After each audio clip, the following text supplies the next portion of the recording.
About a year ago, at a dinner I almost didn't go to, I started hearing a sentence. I wasn't looking for it. I wasn't running a theory. I was just at a table with 4 people I'd known a long time, eating something with too much salt in it. And a friend across from me said, glancing at the menu, "I'll see what the month looks like first." And then she ordered the cheaper thing. Nothing about that was unusual. People say things like that. I almost didn't notice. But the next week, at a different table, with a different person, I heard it again. Almost word for word. Let me see what's left at the end of the month. A few days later, in a text from somebody else, I'll figure that out after the bill's clear. Same sentence, 3 different mouths. I started a notes file on my phone. I called it Sentences, lowercase, no description. Figured I'd delete it eventually. By month 3, I had 40 entries. I remember the moment it stopped being curiosity. I scrolled to the top of the list.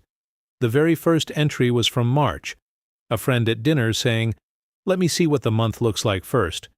And the most recent entry, from the night before, was a different friend, in a different city, saying almost the same words. Not similar words, the same words. I sat there for a minute, looking at the 2 entries on top of each other, and I thought, oh, that's all. Just oh. That was when the list stopped being a list and became something else. Here's the part that took me longer to admit, because it sounds harsher than I mean it. By month 6, every single person on that list, not most, not many, every single one, was somebody I'd describe as financially stuck. Not poor, not in crisis. Stuck, the kind of stuck where there's always a paycheck, always a job, always a roof, and somehow nothing ever moves forward. No quietly growing savings. No, we just put money down on a place. Same shape of life, year after year, slightly older. Then I started listening to the other people in my life, the ones who weren't stuck, and I want to be careful about a word. I don't mean rich. The people I'm talking about had similar incomes to the people on the list. Some lower, same city, similar jobs. A few of them had less family help than the stuck people, not more. But things were moving. Apartments getting bought. Trips taken without an apology attached.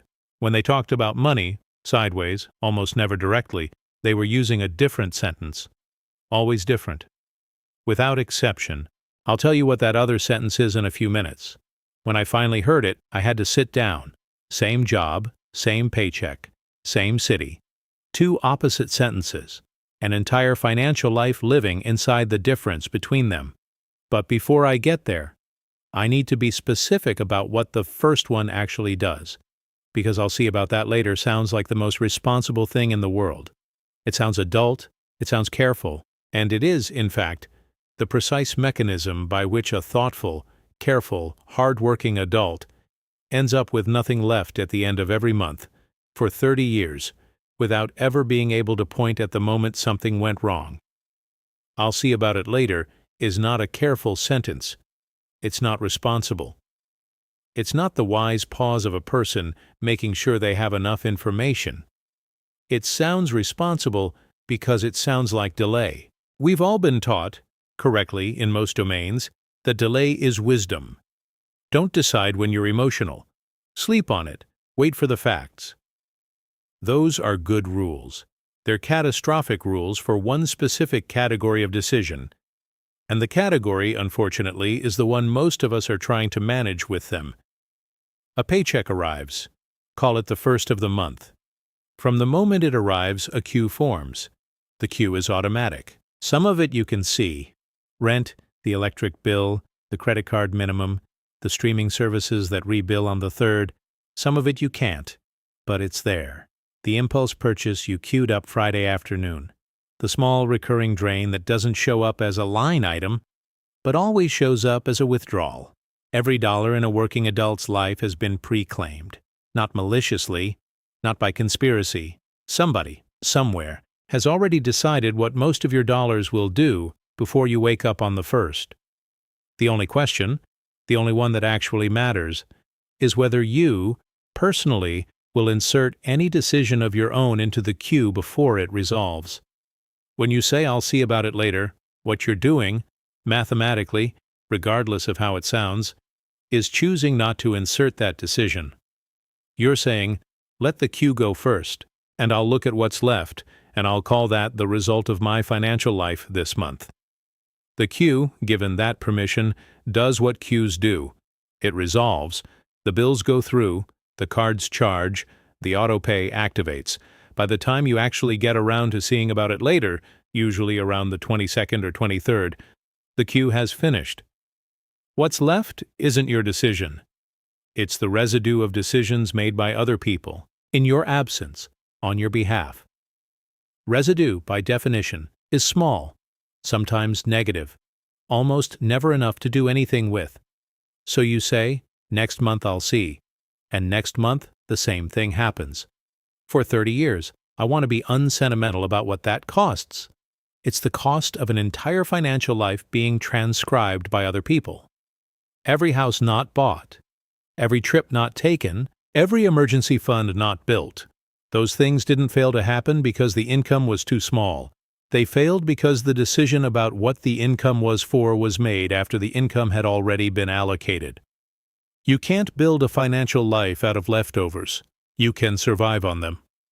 That's a different thing, which is why so many honest, hardworking, careful people spend their working lives surviving without ever understanding why they aren't building.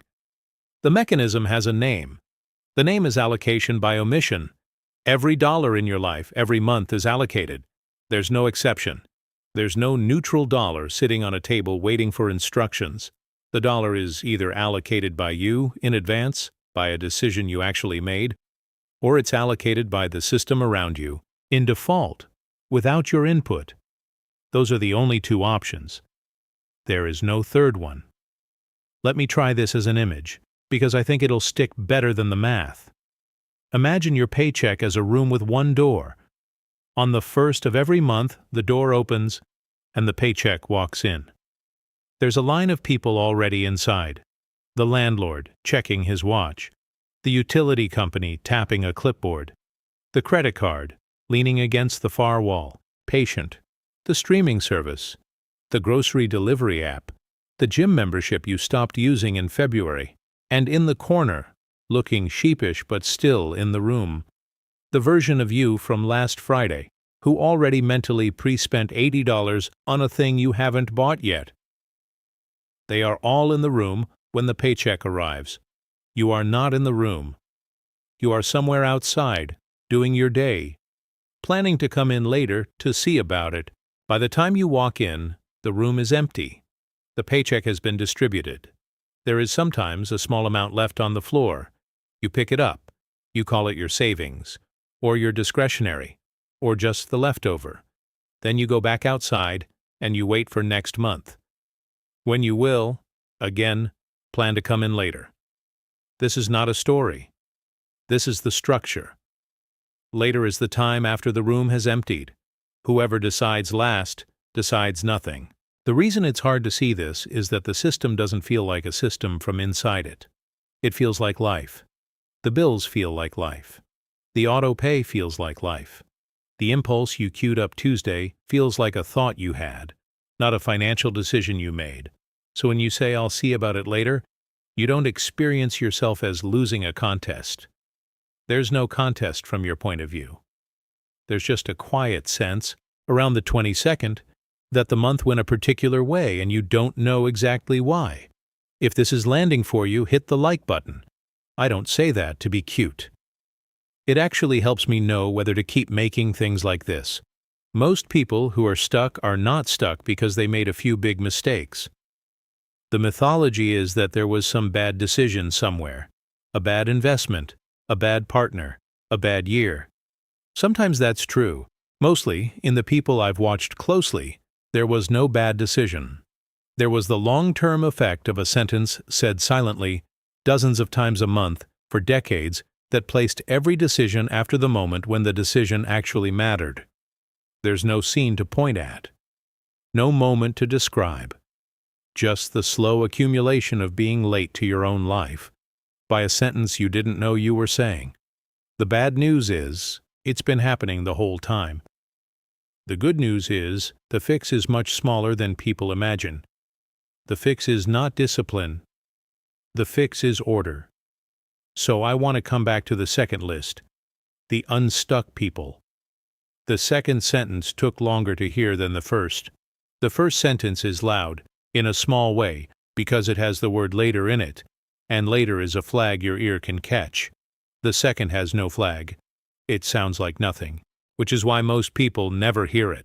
The sentence, in its various forms, was, I already set that aside. I already did mine for the month. I already decided that part. That's already taken care of. I did that on the first. The word that kept showing up was already. Already done. Already moved. Already decided. Always pre-existing the conversation. Sitting in the past tense, even though the action was, in many cases, only a few days old. These people weren't performing discipline. They weren't signaling. The sentence was a casual report, said the way you'd say I already had lunch, without weight, without virtue, without any sense of accomplishment. The financial decision had already been made, so the rest of the conversation could proceed without it inside it. The unstuck people I'm describing are not, in many other parts of their lives, especially disciplined. Some are chronic procrastinators, messy apartments, late to appointments, inconsistent about exercise, overspenders in some narrow category. They are not, on average, more virtuous than the stuck people. The difference is not character. The difference is not willpower. The difference isn't even, really, financial knowledge. Most of them couldn't explain a 401k allocation if you cornered them at a party. The difference is one specific axis, on which they have somehow learned to operate in inverted order. The axis is who walks into the room first. On that axis, they walk in before the queue. Everywhere else in their lives, they may walk in last. But on that one axis, they're first. That's the entire game. The people you envy financially are not better than you, not more responsible, not better at math, better at saving, better at planning, better at delaying gratification. They are, on most days, exactly as flawed and inconsistent and human as you are. They have one structural habit you don't. They walk into the financial room first. That is the entire difference. The structural habit lives inside a sentence. I already did mine. They say it without thinking, the same way you say, I'll see about it later without thinking. The sentences are mirror images. They took the same effort to learn. Once learned, they run on autopilot for the rest of the speaker's life. What does I already did mine actually look like in a regular life? Not heroic, not a spreadsheet. Not, in many cases, a large amount. It can be $20, automatically transferred on the first, before anything else moves. It can be the subscription somebody canceled in March and hasn't had to think about since. It can be a small recurring deposit nobody told them was the right amount, and which has been quietly running in the background for 9 years. The size doesn't matter. The order matters. The dollar moved first. The queue resolved second. Already is in the past tense before the conversation begins. That is, mathematically, the entire difference between building and not building. So now we have the two sentences. I'll see about that later. I already did mine. The two sentences are not different in difficulty, not different in moral content, not different in the amount of work they require. If you wrote both on a piece of paper and timed how long they took to think, both would take about the same time. 6 words and 4. The difference between them is order. The first one places the speaker after the cue. The second one places the speaker before. That's the entire content of the difference. Everything else, the savings, the buying, the trips, the building, the not building, is downstream of those two positions in the room. The financial habit that keeps people broke is not a habit of action. It is a habit of order. Two people can do almost the same thing during a month. Pay the same kinds of bills. Make the same kinds of purchases. Save in the same kinds of categories. From the outside, the month looks identical. The internal order is opposite. Same income, same bills, different futures. This is why almost every diet-style approach to money fails for most people. Cut subscriptions, track every expense, make a budget, spend less, save 20% of every paycheck. These are all action prescriptions. They tell you what to do. They don't tell you in what order. Without the order, the actions don't compound. You can cut subscriptions perfectly and still be stuck if the cutting happens after the cue. You can track every expense and still be stuck if the tracking is descriptive instead of preemptive. If it tells you on the 23rd what the cue did instead of letting you on the 1st decide what the cue won't do. Almost every well-meaning piece of financial advice you've ever read aimed at the actions and missed the order. The order, once you can see it, is much smaller than the actions. It's a sentence. It's the position of one word. It's the difference between later and already. Whoever moves first, even badly, beats whoever moves perfectly second. A person who imperfectly sets aside $50 on the 1st before anything else moves will accumulate more over 20 years than a person who carefully calculates on the 24th that they could have set aside $120 if they'd started earlier. The careful calculation by the 24th is too late.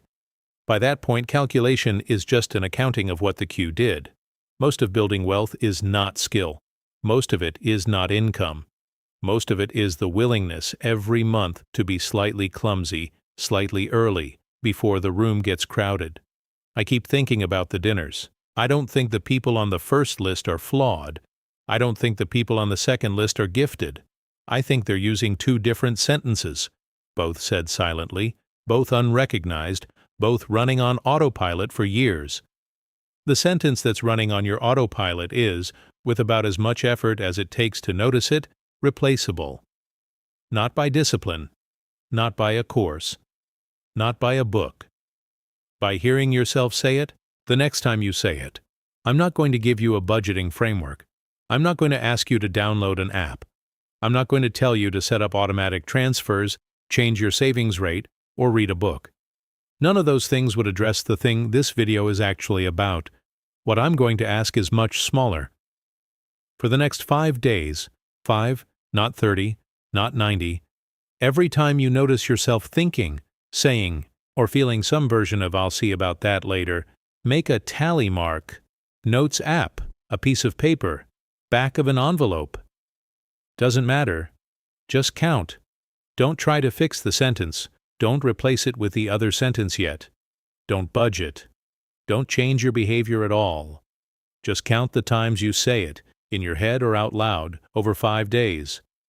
By the end of day 2, you're going to have more tally marks than you expected. Most people who do this honestly land somewhere between 8 and 20 instances per week. The marks won't be in the moments you'd predict. Some will be about money directly. A lot will be about decisions that are technically about money but feel like they're about something else, whether to commit to a plan, whether to say yes to a small purchase, whether to pre-decide something for the month or push it. The sentence appears in places you don't classify as financial, which is part of how it stayed invisible for so long. You'll notice this. The noticing is the entire point. Counting is not a system. It's not a discipline. It's the simplest possible way to convert a sentence from unconscious to conscious. Each tally mark forces a single second of registration. I just said it. There it is. Mark it down. After about 30 marks, accumulated over 4 or 5 days, something shifts. The sentence stops being invisible. It starts to feel a little ridiculous. In some cases, you'll catch yourself mid-sentence and laugh because you'll hear it the way I started hearing it at dinners. Once you can hear it, the replacement, I already did mine, starts to suggest itself on its own without you having to force it. The counting was the door. The door was small. What you do after the door is yours. You'll probably, somewhere around day 3, feel a small wave of something between embarrassment and irritation. The embarrassment is from the volume of marks. The irritation is from the realization that the sentence has been running for a long time. It's not, in my experience, useful to dwell on. The sentence wasn't your fault.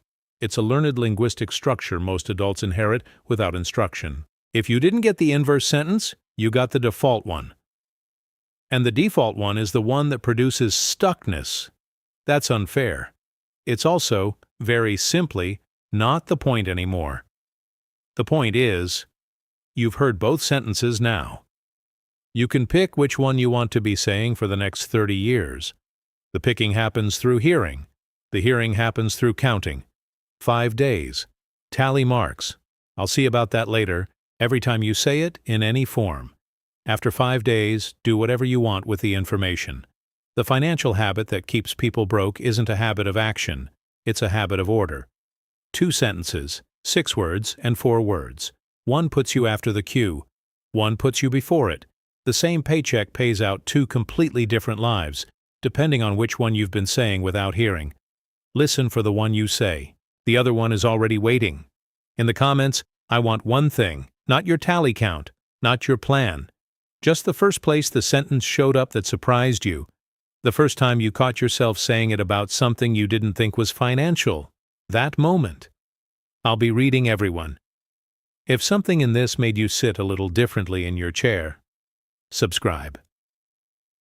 There's more coming. Slower. Quieter. About the things we say without hearing and what they cost us.